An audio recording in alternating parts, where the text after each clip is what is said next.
Welcome to Corporals Corner. Today the rules have changed and so is my job site location. I'm working in a city. So today I want to talk about my urban get home bag. So stick around.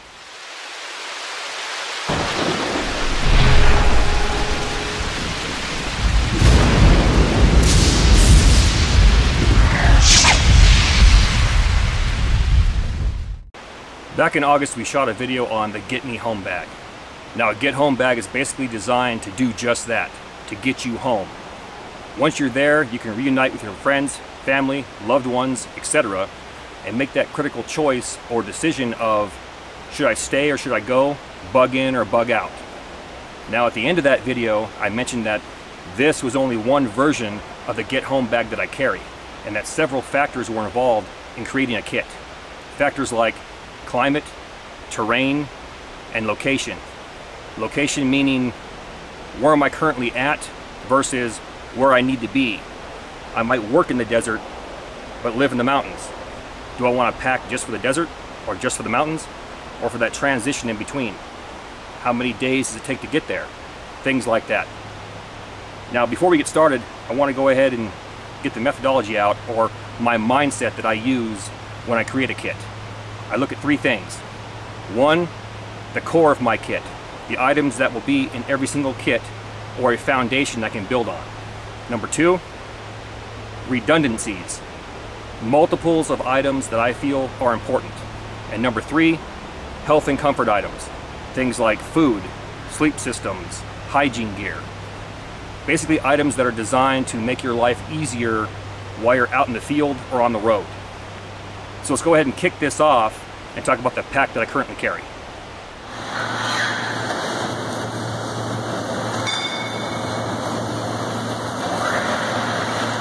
Now that pack right there is a discontinued model from the Hidden Woodsman. He's currently working on new ideas, so what I'll do is I'll post a link in the description box to his website as well as his YouTube channel. And I suggest that you go back and check on it periodically and see what he's coming up with. It's well worth the money, trust me. The important takeaway is find a pack that works for you, that's comfortable, and that will carry the items that you need. Now, I mentioned that the rules have changed. I'm currently in a desert, in a cramped city, and luckily only live 10 miles from my place of business. So, I've had this discussion with people, and I've heard some of them say, well, 10 miles, that's 3 hours walk. I'll be home in time for beer and pizza. I don't need any gear. Well, to me, that mindset couldn't be the farthest from the truth. And that could get you killed. And here's why. Imagine 10 miles in a burned out city that's just been rocked by a natural or man-made disaster. You got streets or avenues that are choked by fire, flames, people, injured people, abandoned vehicles, injured animals, EMS trying to rescue people, dust, chemicals, depending on what's burning. Is it the smartest idea to hop on or skirt the I-10, link up to the I-17, and be home in time for beer and pizza? Probably not. Now, we use a lot of our skills in the field, and there's something called a 90-degree offset. I'm here, I need to be here. There's a river, lake, stream, swamp, something right here. I can't cross it. So I need to perform a series of 90-degree offsets using a compass to get around that obstacle to get back up where I need to be.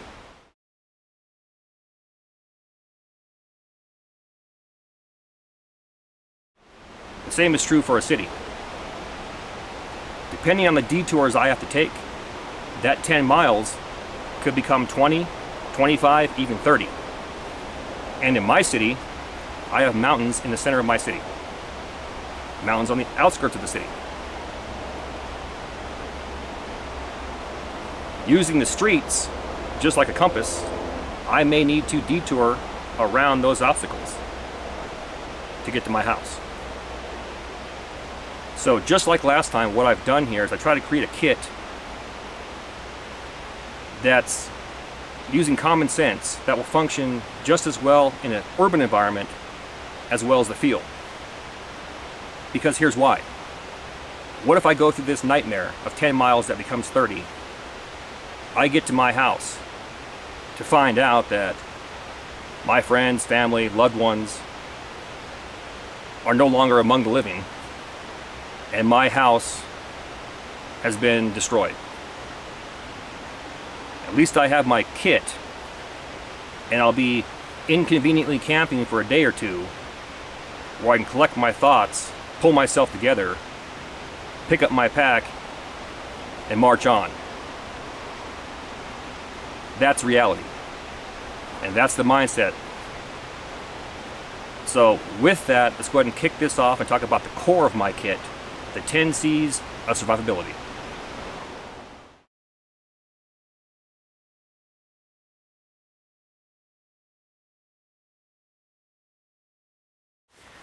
What you see in front of you right here are the 10 C's of survivability, along with their redundancies, meaning multiples of certain items that I feel are important. So let's go ahead and kick this off in no particular order. We'll just move left to right, top to bottom, and we'll start with our stainless steel bottles. These are 2 stainless steel wide mouth bottles. One's a Nalgene, one's a Clean Canteen. Why stainless steel? Well, once I collect water, and let's say it's from a questionable source, I need to disinfect that water. Worst case, I have to boil that water. I want to boil in a stainless steel container, not a plastic one. Now, before I even step off for my 10 to 30 mile trek home, I'm going to drink one of these bad boys. I want to be hydrated. I want to be super hydrated. Why? Because I can. Where I work at, there's several water refueling stations. All I got to do is walk up to one, refill my bottles, and I'm good to go.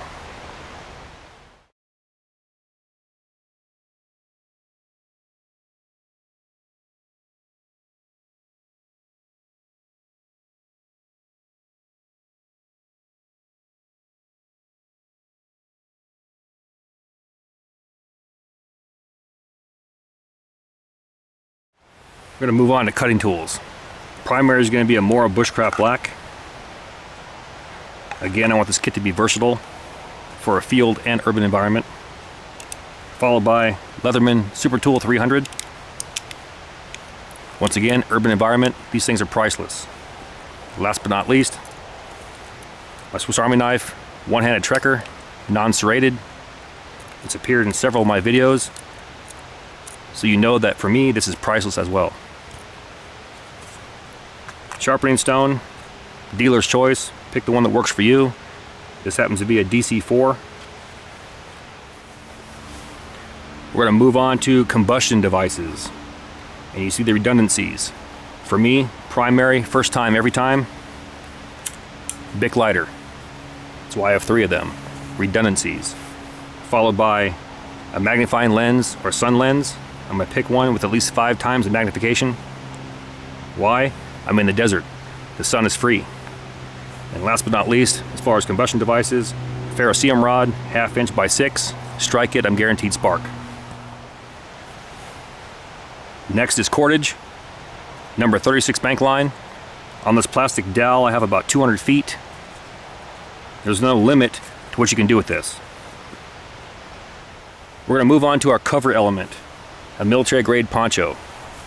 Where I'm currently working at, in the desert, nobody cares if you have camouflage or khakis or cargo pants. There's also mountains in the center of my city. There's field, trees, and mountains on the outskirts of my city. Again, I want this kit to be versatile. The military grade poncho, I can drape it over my body and use it as a poncho. It's also large enough to go over my pack and cover my gear. I can use it for a shelter system, as a plow point, or even a lean-to. In worst case, an A-frame.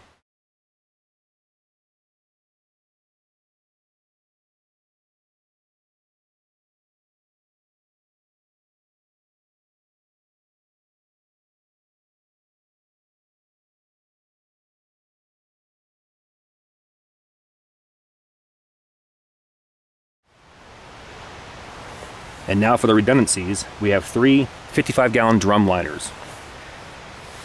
These are worth their weight in gold.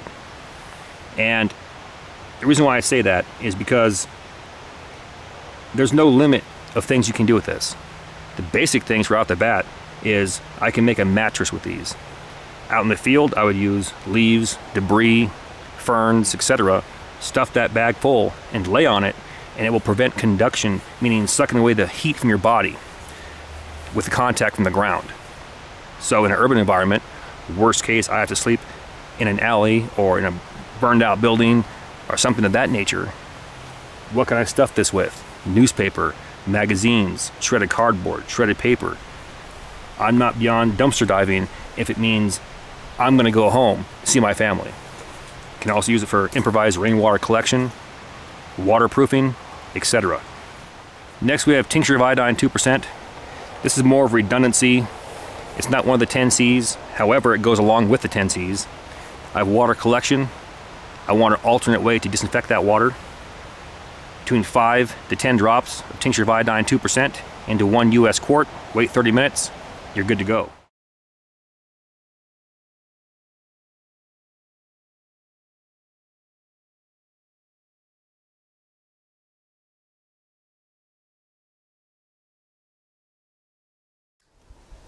One, 2, 3, 4, 5. What else can I do with this? I can treat wounds. So just because of that, and it's a multi-use item, I'm going to carry it. Moving on to our compass. This is a Suunto MC2. Has a signal mirror, as well as an additional sun lens or magnifying lens right there. Followed by ranger beads or pacing beads.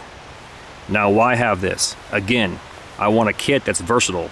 I can function in an urban environment as well as the field. Imagine this, or if you're trapped on the rooftop of a building and you can't get out, might want to signal somebody.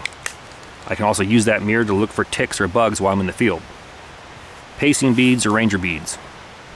I mentioned it's 10 miles, 20 miles, 30 miles walking back to my house. Do I want to guess how far I've walked?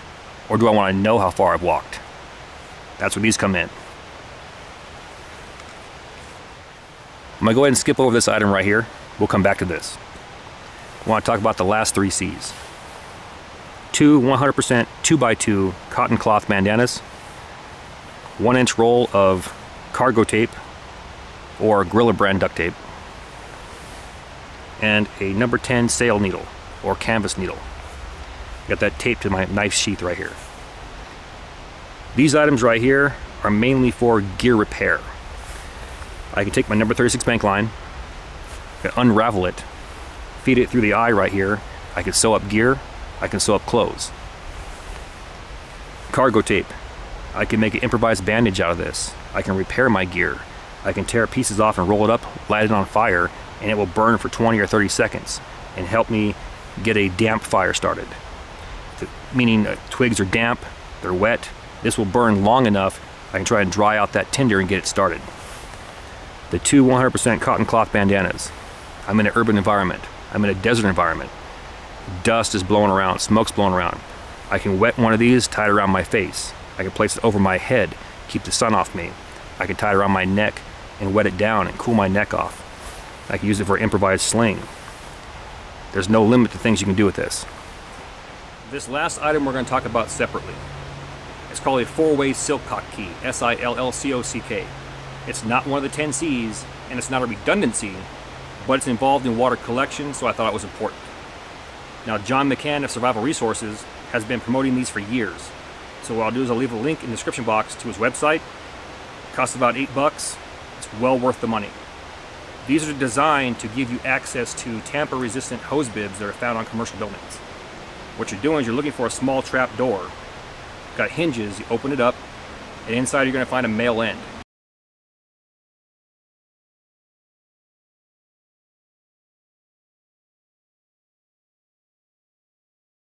Now these keys come in 1/4 inch, 9/32, 11/32, and 5/16.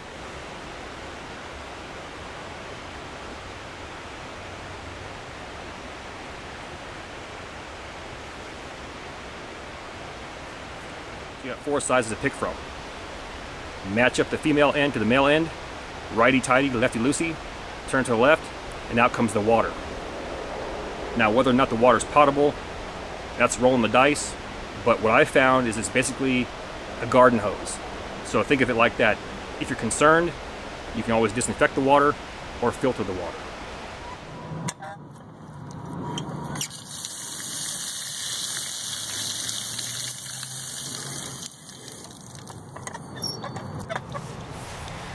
Moving on to food. Last time we had 3 MREs and extra cans of tuna. And what we tried to do was stretch out those MREs from 3 meals to 6 meals. This time it's not the case. I want something lightweight. I'm going 10 miles, maximum probably 30 miles. I'm gonna get hungry along the way. I want food that I can eat and discard the trash.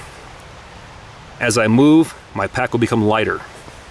So here I have anything from 2 meals to 1 large meal.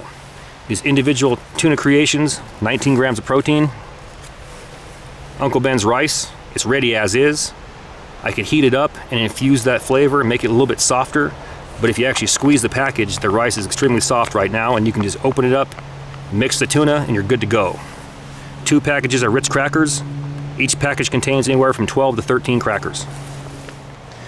I'm gonna keep the ball rolling here and talk about the sleep system. Now, I've already mentioned my military grade poncho, as well as the 55-gallon drum liners, and what can be done with these. The primary purpose of these together would be to create some type of plow point or lean-to, worst case an A-frame, shelter with the poncho, and then go ahead and grab 1 or 2 of these and fill them full of leaves or debris or cardboard, paper, magazines, etc., and create some type of improvised mat to keep me off of the ground and prevent that conduction from sucking the heat off my body. Now, the nights are cooler here, so what I've chosen was 100% wool, boggin, or beanie cap to try and retain some of that warmth.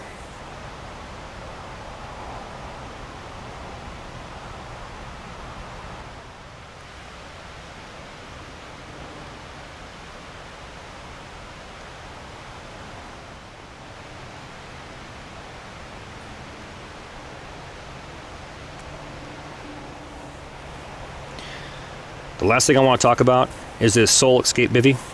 Truth be known, this is the darkest color that I could find, but it actually works to my advantage, because I mentioned in the beginning of the video I wanted a urban/field survival kit, and worst case I have to skirt the city and sleep out in the field. I can use this in conjunction with the camouflage colors, and it will do just nicely.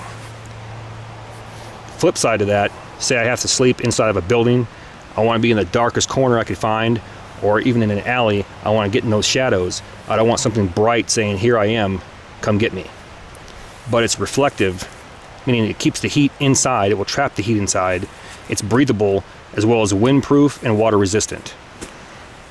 We're still talking about health and comfort items, so let's move to hygiene gear. This is an example of what I would carry in an urban environment. Now keep in mind, all of this is optional. It can be deleted, added to, moved around, exchanged, however you see fit. Starting left to right, talk about the wet ones, 20 pack. Several things you can do with that. I can wash off a piece of gear, a utensil. I can wash my feet. I can take an improvised shower, get the armpits, the groin, wash my face. Worst case, I have to drop a stinky load in an urban environment or out in the field. I have toilet paper right here. Moving on to hand sanitizer. It's 70%. Now, believe it or not, this is only effective as long as your hands are clean. If they're dirty, they got grease on them, oil, dirt, they're soiled in any way, it will not be 100% effective.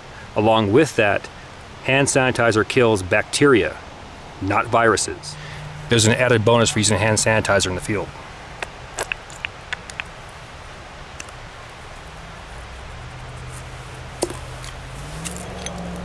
Taking your Bic lighter or ferrocerium rod, it's actually flammable. Outstanding.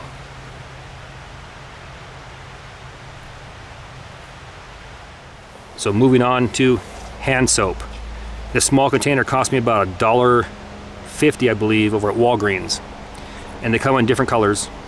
So all I did was unscrew it, open it up, and I pumped in some hand soap.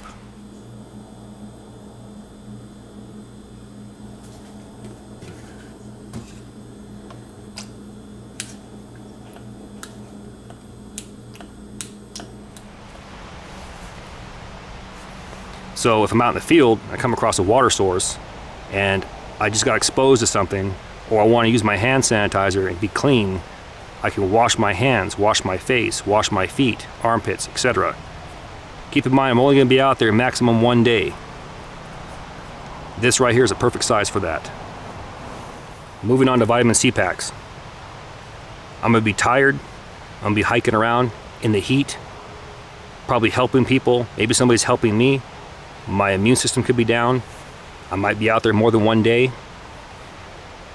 This is also a multi-use item. Believe it or not, if you treat your water with chlorine bleach or iodine, you're going to get a nasty taste in that water. So all you got to do, once the water's been treated, you wait 30 minutes, break open one of these, dump it into your water, and it will actually help reduce that foul taste of iodine. Toothbrush, toothpaste, again, these are optional. I might be out there 4 hours, I might be out there 24 hours. It all depends. Deodorant, again, it's optional. The most important piece of gear that you see laid out in front of you right here is this right here, an extra pair of socks. Say I am out there for 1 day, say I'm out there for 12 hours, say I stop and take a break after 10 hours, my feet are covered in sweat, they're covered in dirt, I had to go through water, my feet are just getting nasty. I want a fresh pair of socks. Believe it or not, it's a morale booster and it will actually help keep you healthy. And all the hygiene gear that you just seen fits inside this bag. I can zip it up and toss it into my pack.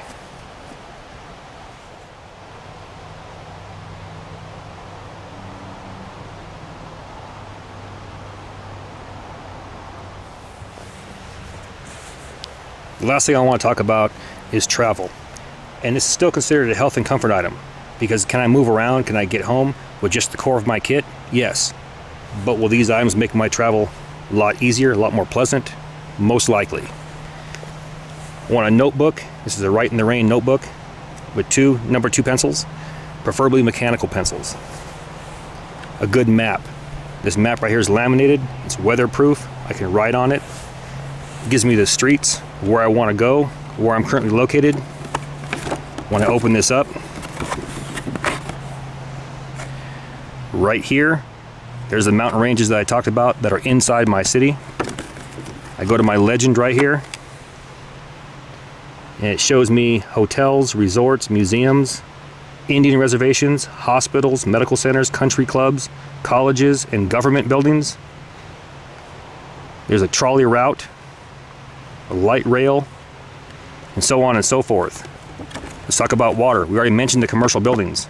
As I look at this map right here, I can see there's a couple canals on here. There's even a river. Very important piece of gear. Moving on. Now, why do I want gloves? We're talking about an urban disaster. Say I have to climb over a couple cars, climb over a wall, climb a fence, push some kind of hot metal out of the way, grab some 2x4s, move some stuff. Do I want to get splinters? Do I want to get burns? Do I want to get cuts? Most likely not. So pick a pair of good gloves that work for you and keep them with you inside your kit. The last few items I want to talk about are considered health and comfort items, which means they're optional, but having them, as you'll see, are probably more of a necessity. The first one is some type of warming layer. I mentioned that it is getting cooler at night. And to help keep me warm, I'm going to want something I can pull over my body, zip up with a hood on it so I can pull it over. Now, worst case, I don't use this for its intended purpose, meaning on my body. All I got to do is roll it from the bottom up, meaning from the bottom towards the hood. Tuck it inside that hood, and it gives you a football-sized improvised pillow to lay your head on. The next thing I want to talk about is a porta-power. Now, believe it or not, these are not all created equal. This one right here, the Pocket Juice, I've had it for several years, and I'm lucky to get maybe 3 charges out of it for my cell phone, as long as my cell phone is turned off. With my cell phone turned on, I'm getting probably about maybe 1.5 charges. So that tells me it's probably time for a new one. Are you going to want to use this? If you're home in 4 hours, probably not. If you're home in a day, maybe you will. Entirely optional and entirely up to you. Next thing I want to talk about, cold hard cash. Now, in my previous video, I said carry a minimum of $100, and I took a lot of flack for that. But the one thing that people didn't understand was even though it was 90 miles away, there was a lot of wooded or forest areas between 2 or 3 different cities. So most likely I was going to sleep out in the woods and go into towns and grab bottles of water or a can of chili, things like that. And believe it or not, there are some hotels in those areas that were 50 bucks, 60 bucks, etc. So in the worst case, I want to get a good night's sleep. Here's 60 bucks, I'm good to go. Now, where I'm currently staying at, I'm going to recommend carrying a minimum of $200. And where you're at, it might be $300 in small bills. And again, dealer's choice. Do you want to sleep in a bed that night? If the power's out across the city, hey, can't use credit cards, here's $100 cash. Here's $150 cash. There you go. Walk into a store. All this meat's going to spoil. Maybe I can get a discount on it. Maybe I can get it for free. Canned food will always be there. Get it while it lasts. Things like that. Now the very last thing I want to talk about, and I touched on it in my previous video, and that's firearms. In no way am I going to say to you ever, go out and buy guns and carry them. For me, I'm currently in an open carry state. Along with that, I have 2 or 3, let's just say several, concealed carry permits for most of the states that I pass through. But ultimately, you're going to need to do what works best for you and your family to protect them and keep them safe. Now, the biggest thing to take away from this video is the 3 things in creating a kit. What is the core of your kit? Need a strong foundation to build on. What are your redundancies? Additional gear that you believe is important. And lastly, health and comfort items that are optional but will make your life on the road and out in the field a hell of a lot easier. Thank you for your comments and view support. Thanks for watching. Get out in the field, have some fun, and I'll catch you next time.